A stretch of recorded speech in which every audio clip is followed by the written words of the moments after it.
विंका या सदाबहार एक ऐसा पौधा है जो पूरे साल फ्लावरिंग करता है। और आज के वीडियो में जो टिप्स आपको बताने वाली हूँ, यदि इस तरीके से आप केयर करते हैं तो आप अपने विंका में पूरे साल फ्लावरिंग ले सकते हैं। सदाबहार के पौधे को वैसे तो ज़्यादा केयर की ज़रूरत नहीं पड़ती है, लेकिन कभी कभी जो ये हाइब्रिड विंका आपको मैं दिखाने वाली हूँ, इसकी केयर करने के लिए आपको विशेष सावधानियाँ रखनी पड़ती हैं। यदि आपने विंका के सीड्स लगाए हैं तो अभी तक ये इतने बड़े हो चुके होंगे, यानी 2 या 3 इंच इनकी ग्रोथ हो गई है जिन्होंने फैब में सीड लगाया था। जो देसी विंकाज होते हैं जैसे ये, इनके सीड पॉट इसी में तैयार होते हैं और बहुत ज़्यादा सीड पॉट बनते हैं। जहाँ तक ये सीड पॉट जाते हैं वहाँ से न्यू न्यू पौध अपने आप ही निकल आती है बिना किसी मेहनत के। ये जो सदाबहार का पौधा है, ये बहुत ही कम केयर के साथ सालों भर फूल देने वाला पौधा है। इसकी कटिंग भी आसानी से लग जाती है और इसके बीजों को भी आसानी से उगाया जा सकता है। सदाबहार को आप ज़मीन में लगा सकते हैं, बड़े छोटे किसी भी तरीके के कंटेनर में लगा सकते हैं। मैंने 6 इंच के कंटेनर में लगाया है क्योंकि बड़े कंटेनर में बालकनी गार्डन में इसे संभालना मुश्किल हो जाता है। यदि आपके पास जगह है तो आप इसे पेड़ नुमा साइज़ का भी ग्रो कर सकते हैं और देसी जो सदाबहार है वो बहुत आसानी से ग्रोथ ले लेता है। सदाबहार के पौधे को हमेशा वेल ड्रेन सॉइल में लगाइए और गर्मी के दिनों में खासकर सुबह शाम 2 टाइम आप पानी दीजिए। एक टाइम अच्छे से यदि जड़ों में पानी दे दिया तो दूसरी बार आप मिस्टिंग कर सकते हैं, सिर्फ पत्तों को वॉश कर सकते हैं। इससे पत्तियां मुरझाएंगी नहीं और पौधा ओवर वाटर का शिकार भी नहीं होगा। और जहाँ तक इसके रख रखाव की बात है, आप इसको बुशी बनाने के लिए लगातार पिंच कर सकते हैं, या हर महीने 1 या 2 इंच यदि आप पिंच करेंगे तो ये पौधा बहुत अच्छे से बुशी हो जाएगा। इसको कोई बहुत ज़्यादा खाद देने की ज़रूरत नहीं पड़ती है, लेकिन घरेलू खाद यदि आप देते रहेंगे तो पौधे की लाइफ भी अच्छी रहेगी और पौधा अच्छे से सर्वाइव भी करेगा। देखिए, ये जो पिंक कलर का इसमें देसी सदाबहार है। देसी सदाबहार के 2 ही कलर्स होते हैं, पिंक और वाइट। लेकिन ये जो हाइब्रिड है इसके बहुत सारे कलर 20 से लेकर 50 रुपए में अभी आपको नर्सरी पर मिल जाएंगे। सदाबहार को अभी गर्मियों में आप सिर्फ मॉर्निंग के धूप में रखिए और दोपहर की धूप से बचा कर रखिए। सेम चीज़ जीनिया के साथ भी आपको करना है। ये जीनिया के फ्लावर्स हैं जो अभी मैं आपको दिखा रही हूँ। सिर्फ पॉर्चुलका वगैरह यदि आपके गार्डन में आना शुरू हो गया है तो उसे आप पूरे दिन के सनलाइट में रख सकते हैं, लेकिन गर्मियों में अभी आप दोपहर के धूप से इसे बचा कर रखेंगे। गुलाब को आप पूरे दिन के सनलाइट में रख सकते हैं क्योंकि ये सन लविंग प्लांट है।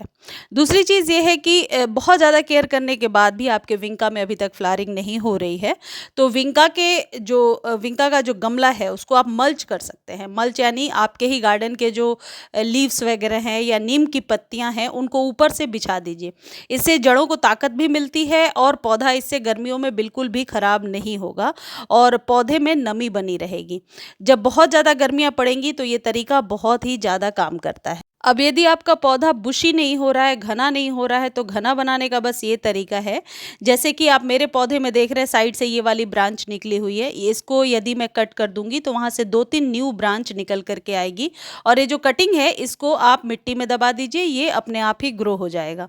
खासकर ये देसी सदाबहार के साथ है। दूसरी चीज़ ये है कि सदाबहार का पौधा वैसे तो खराब नहीं होता, लेकिन कई बार बरसातों में फंगस का शिकार हो जाता है। इसके लिए आपको पहले से ही प्रिकॉशन लेना होगा और आप फंजीसाइड का इस्तेमाल करना शुरू कर दीजिए। देखिए, यह है साफ फंजीसाइड। वैसे आप नर्सरी से कोई भी फंजीसाइड ले सकते हैं, लेकिन मैं साफ का ही इस्तेमाल करती हूँ। बस ये 1 चुटकी साफ फंजीसाइड आप जड़ों में हर एक 15 दिनों पर डालिए। आप ये भी कर सकते हैं कि पानी में डालकर बहुत अच्छे से स्प्रे कर दीजिए। इससे पौधे को बहुत ज़्यादा राहत मिलती है, किसी भी प्रकार के स्लग्स वगैरह से आपका पौधा बचा रहता है। अब चलिए खाद की बात कर लेते हैं। तो घरेलू खाद के लिए आप ये केले के छिलके दे सकते हैं। केले के छिलके को सुखा करके पाउडर बनाकर दे सकते हैं। इससे आपके पौधे पर बहुत अच्छी फ्लावरिंग होगी। या फिर कुछ इस तरीके से लिक्विड बना सकते हैं। इन केले के छिलकों को 2-3 दिनों तक पानी में भिगो लीजिए और फिर अगले दिन 1 कप पानी और 1 कप नॉर्मल पानी मिलाइए और अच्छे से जड़ों में दे दीजिए। ध्यान रहे कि इसे स्प्रे ना करें आप। स्प्रे करने से कई बार चींटियाँ गमले वगैरह पे चलने लगती हैं क्योंकि ये थोड़ा मीठा होता है। अब कई लोगों को ये लगेगा कि बनाना पील वाले फर्टिलाइज़र से कहीं फंगस ना लगे, तो आप चाहें तो फंजीसाइड साथ में घोल करके भी दे सकते हैं। वैसे फंगस नहीं लगता क्योंकि बहुत जल्दी ये डिकम्पोज हो जाता है। इसको आप वीक में 1 या 2 बार दे सकते हैं और रिज़ल्ट बहुत ही बेहतर होगा। आप बहुत जल्द रिज़ल्ट ले पाएंगे। इस और ये जो प्रोसेस है ये आपको सालों भर करना है, यानी किसी भी मंथ में कर सकते हैं। बस इस बात का ध्यान रखें कि धूप ज़रूरी है इस पौधे के लिए, शेड में ये पौधा ग्रो नहीं होगा। यदि आपके पास सदाबहार के सीड्स हैं तो अभी भी आप लगा सकते हैं, बहुत अच्छे से ग्रो हो जाएगा। और यदि नर्सरी में सीड्स लेने जाएंगे तो 10 से 15 रुपए में इसके सीड्स आसानी से मिल जाएंगे। आप इसकी कोई भी एक मोटी सी स्टेम लेकर कटिंग भी लगा सकते हैं और इसकी सीड्स और कटिंग दोनों बहुत ही आसानी से लग जाएंगी। और ये जो फर्टिलाइज़र मैं आपको बता रही हूँ ये आप अपने सभी फ्लावरिंग वाले प्लांट पर यूज़ कर सकते हैं। मनी प्लांट की केयर कैसे करनी है इसके विषय में जानना है तो मैंने अपने प्रयास बालकनी गार्डन वाले चैनल पर पोस्ट कर दिया है, लिंक डिस्क्रिप्शन में दे दूंगी। और इस वीडियो को आप फेसबुक पर भी देख सकते हैं, उसका भी लिंक डिस्क्रिप्शन में दिया हुआ है। मुझे उम्मीद है जानकारी आपको अच्छी लगी होगी। जानकारी अच्छी लगती है तो चैनल को लाइक शेयर और सब्सक्राइब करना ना भूलें।